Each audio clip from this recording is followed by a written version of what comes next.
Big bounce back after Spurs smacked that Bournemouth away 4-0. It's my number, you know. 4-0. Number 4-0. It's my number. Well, what words do you have for the Arsenal fans that were panicking? Let's start off like that.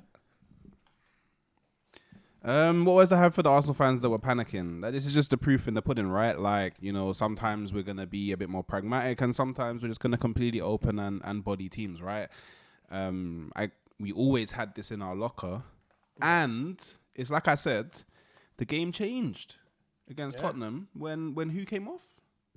Big boy Rice, and when Big boy Rice was back in the midfield, we was all good.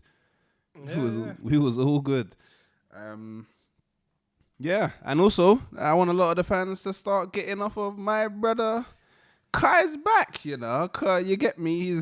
He may have been 008, but he scored on that 8th game. So you know what I mean. And he would. Let's be honest. If we're gonna keep it a buck, it's not like he hasn't created any chances in the previous games. And if you create a chance and the person you create the chance for doesn't put it at the back of the net, that's not down to you. Yeah, it's not on you. Like, you done your job, you created the big chance, they missed it. But, you know, all bants aside, Havertz got his goal. Yeah. And I want to say, big up the Arsenal team in it, because the first thing people want to banter is like, oh, but he got gifted the goal. Brothers, he still had to score the penalty. Yeah, he still had to. Yeah, he you know what I mean? Like, it wasn't an open net and man just got to kick the ball. It wasn't like that. He had to score it. He still had the keeper to beat. He still had, if anything, that penalty was even 10 times pressure. Even though we already had won the game by then, the pressure of that penalty, based on how everyone was treating him online, was crazy. And he did his job. He took it really well. Yeah, he took it well. That's a really good pen. And you know what? Do you know what this also proves as well? That the players actually look at social media and see what everyone is talking about when it comes to the club, innit? Because that gesture there, like that's a real team. Like Ødegaard, like knew that this may be an opportunity for us to give my man some space and. You get me? Let everything calm down, because at least he will have a goal. So he basically try and take the target off of Kai Havertz back. Let's do that. And the thing is, it was a great move from the captain, but it was also a very risky move, because if he missed that penalty, then I personally think that he would have been like, that would have been it. Yeah, like he would have been so done out online that it would have just been mad. So big up. That's exactly the type of stuff you want to see from your captain. So, yeah, man. Yeah, like, I'm super gassed on my team. I could see it in Havertz's face. Yeah, he was happy. He wasn't overly gassed, but the happiness was more.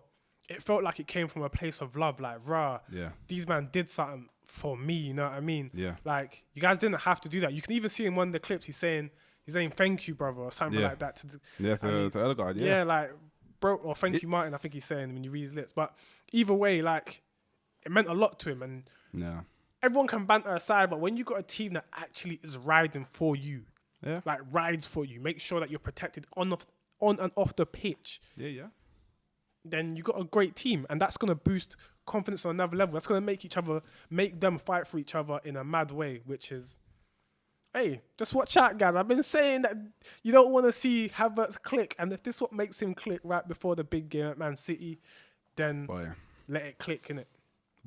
Yeah, I think, and the thing is as well, like it kind of boosts that kind of idea that Arteta originally came in with, that like you need to transmit energy to the fans for them to transmit it back. Yeah. And look, as soon as that whole thing sparked from Ødegaard to Havertz scoring, but look what the fans did. They sung for 30 minutes. 30 minutes straight, to the beginning to the end of that match, singing. They went ham, like to the point where I'm seeing videos of like a dad with his son on his shoulders, with the old lady and dancing, and everyone vibes in, and it's like, whoa, like Havertz has scored a few goals.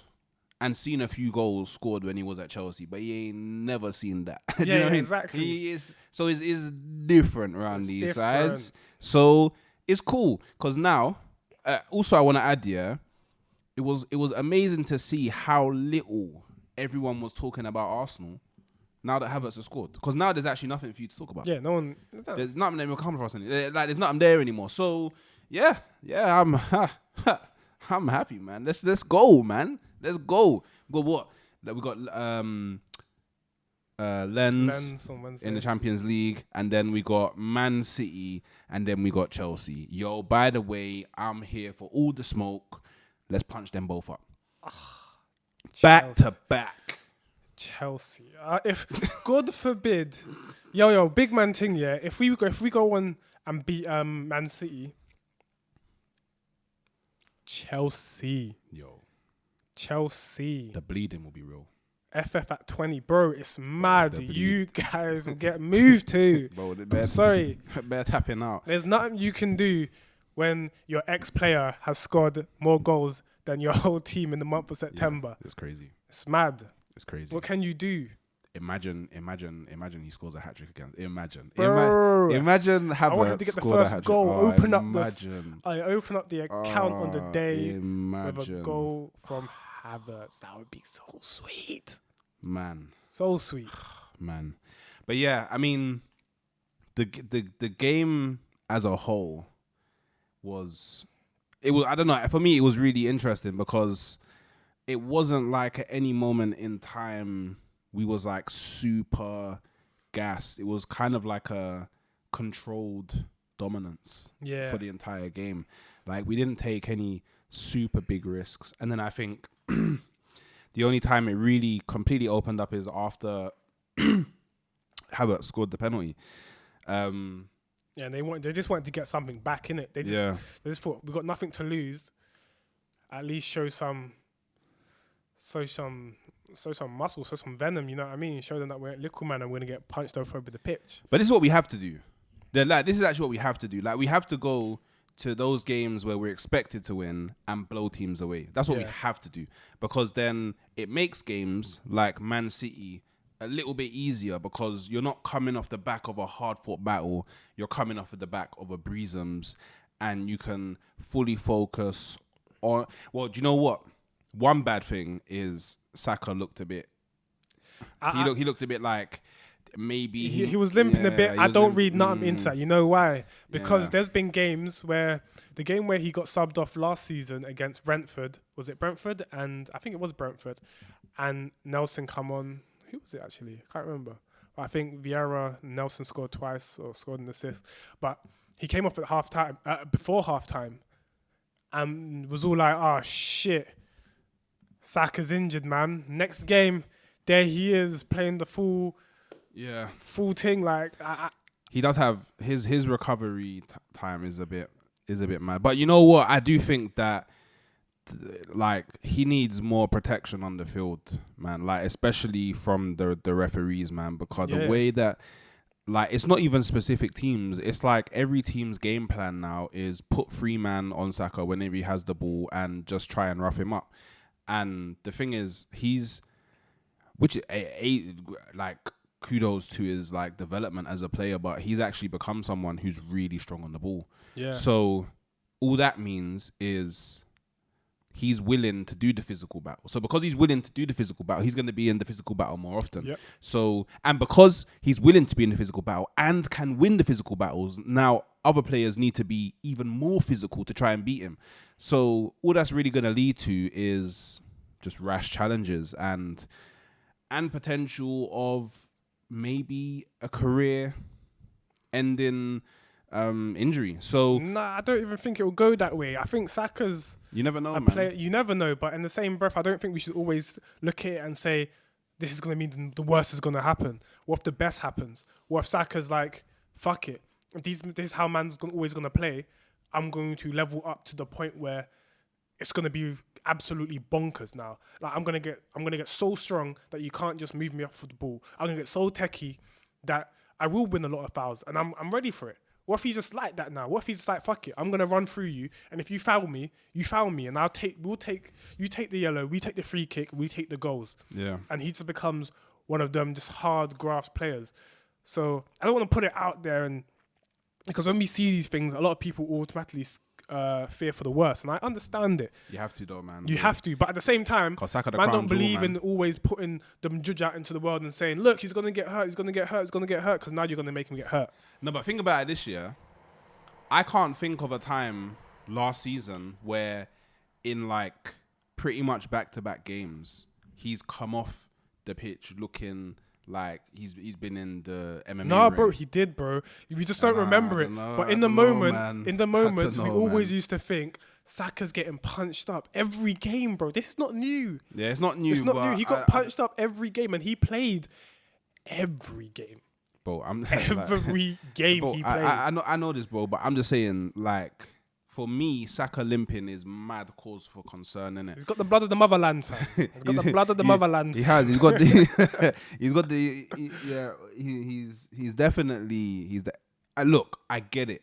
Yeah, he's still like growing into his body, and he's only gonna get stronger and get stronger. But all I'm trying to say is, I saw another Arsenal player who liked the physical battle, who liked the 50-50s. And his career got absolutely destroyed because of it. So I hear it. What I'm saying is, Saka just needs a bit more, not even a lot, just a bit more. Just that refs to be conscious in their mind that players are trying to do something mad. Because the thing is, I'm not even saying this as an Arsenal fan. I'm saying this as an England fan as well. Because if Saka gets mashed up this season and then man can't play in the Euros, then by the way, bro, that's a big loss. That's a big for L. England. That's a major L for England. So I'm just saying, can we just allow Saka a bit in it? Cause I don't see other players get bodies swing way like Saka does, innit? Yeah. And bare times the assistant ref can fully see the whole thing, like can fully see it, doesn't do anything. Yeah. But I'm thinking, why? But do you reckon? I know this isn't so much Arsenal specific, but it's a big thing that happened on the weekend with a disallowed goal on Luis Diaz. Yeah. And it kind of plays into the whole officiating in general. Last year, like, it's super hot right now because everyone's looking at it and saying, what if Liverpool miss out on the title by 1 point? Are we going to look back at this game? But you know what? Before we even say that, I think it was bullshit, right? Number one, that is bullshit. But no man was talking like this when last year they forgot to draw the lines in Arsenal's game against Brentford and we dropped 2 points. Yeah. No one was saying, what if this stops our title race? What if it did actually ruin our title race? What if that one draw dropped our morale for the next game, which made us draw again? And if we didn't draw those 2 games, we would have won. We would have been up by... But do you know why? What I mean? But do you know why? It's because people didn't believe that Arsenal could win the Prem. And even off of the back of the season that Liverpool just had, people think that Liverpool can win the Prem. Yeah. So that's why it is. And just to draw a line under that bullshit anyway, is that it doesn't even matter because Man City lost. Yeah.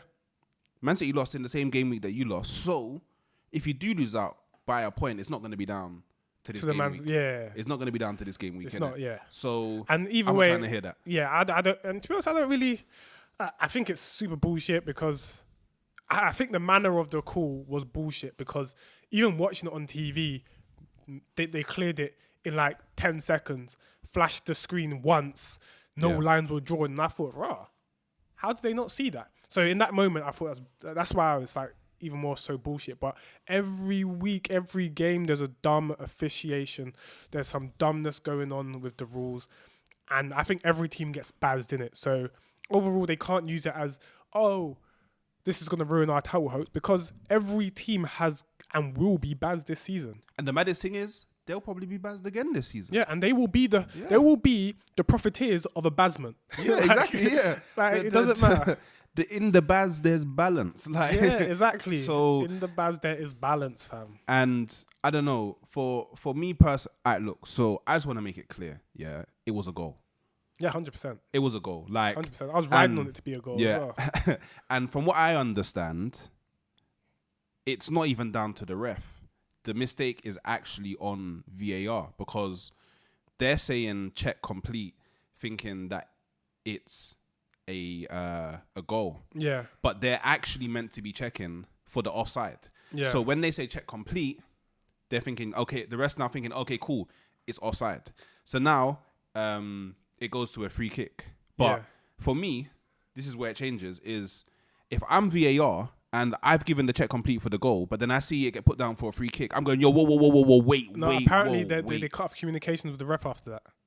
So the ref can't actually hear. Okay.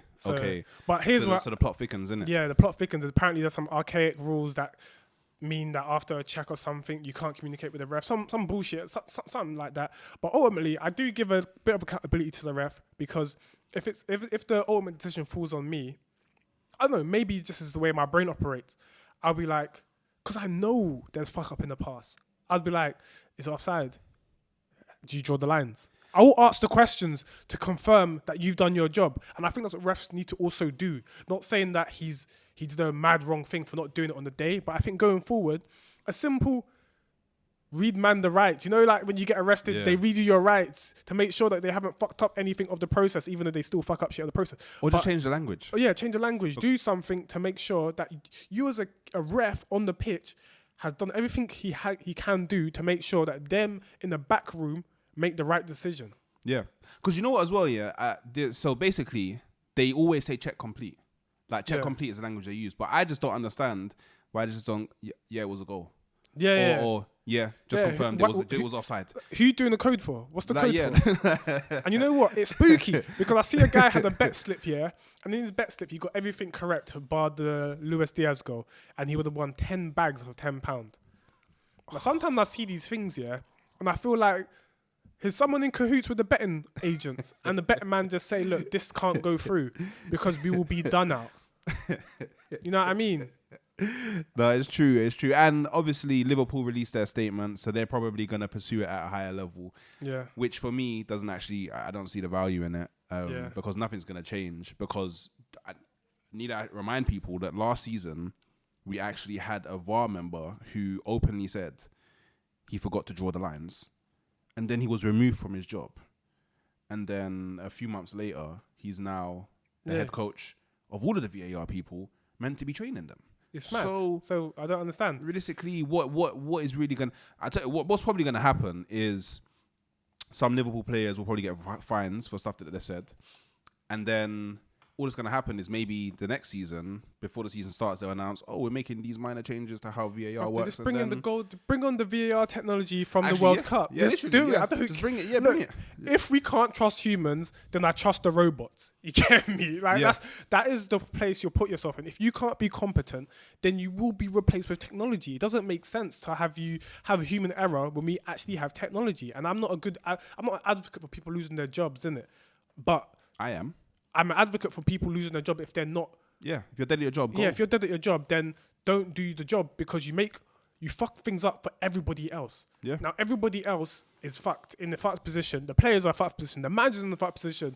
Everyone in that whole organization's fucked because of the one decision you failed to do, because their KPIs, their money, all of that cash flow, you fucked it up. Yeah. For the fans, you fucked it up. For the people betting, you fucked it up. You fuck it up for everybody. And like, there's so much ripple effect that decision made, and it was the wrong decision, but it was made official. But so I mean, realistically, if you man are serious about change, and you man that all chatting online are serious about change, come we all link up and protest out wherever their headquarters is, because it's got to be in England. Yeah.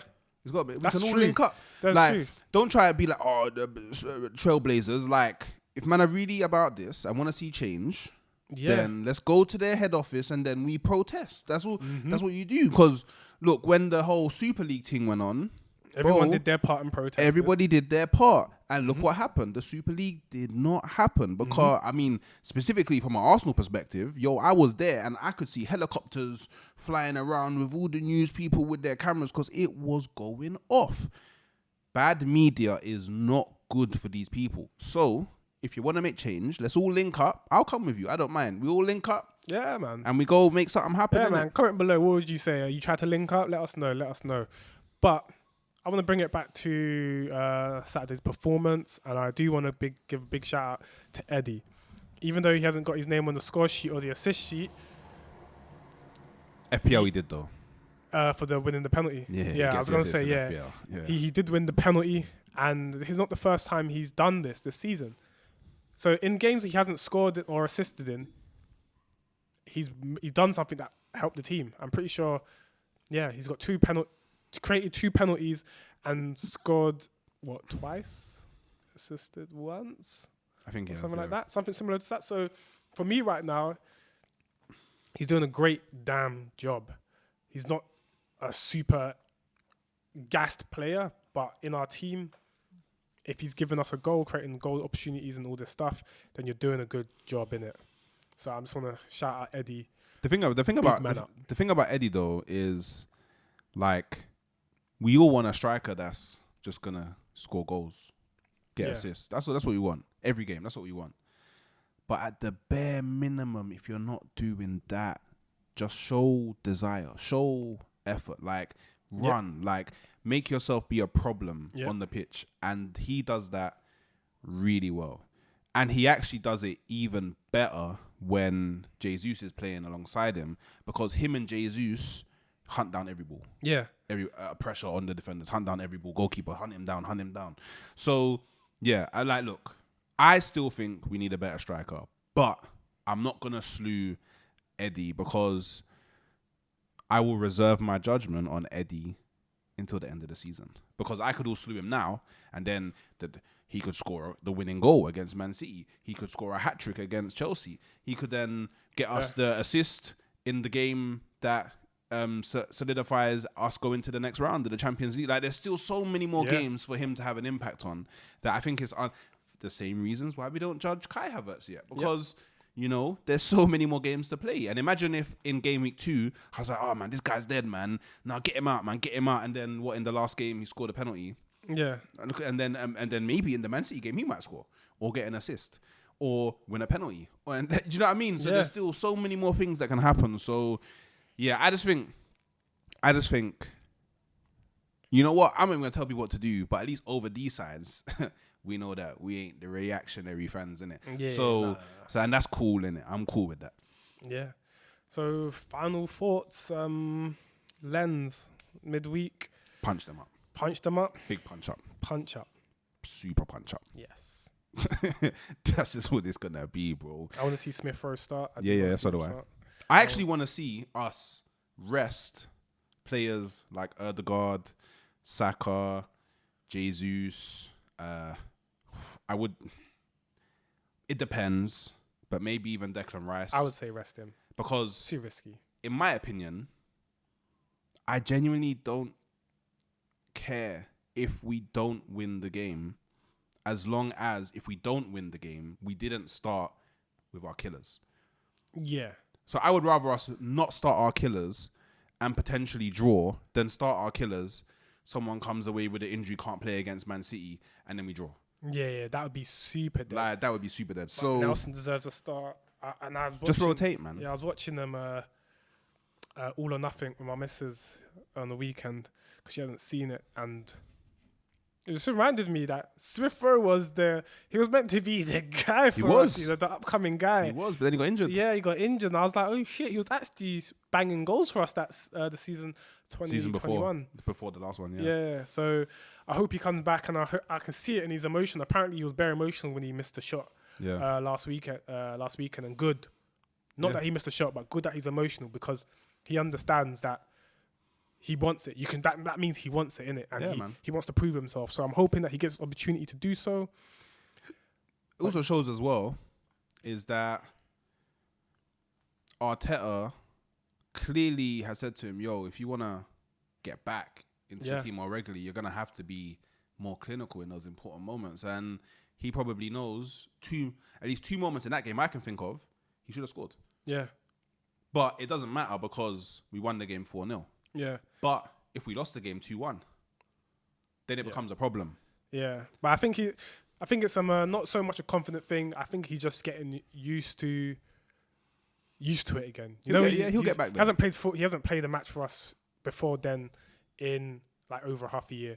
So it's just about actively just getting the feel for it. And once you kind of get your muscle memory in check, you're good to go. And in all fairness, and from when he was flying to now, the team has changed massively. The way we play has changed massively. Exactly. So yeah, he's got a bit of adapting to do as well. But I believe he will do it. And the thing is, you need players like him in your squad to do good stuff across a whole season. Yeah. So, yeah. I don't want him sold. Even if they stay as a squad player, I don't care because Smith Rowe is a hell of a squad player if you're going to call him man. Hell of a squad player, man. So... But yeah, guys, what do you think? Let us know. Comment below. Are we protesting? What are we saying for Arsenal? Have we stopped panicking? And big up, always, every day, our captain, Ødegaard. Get me? Done, no.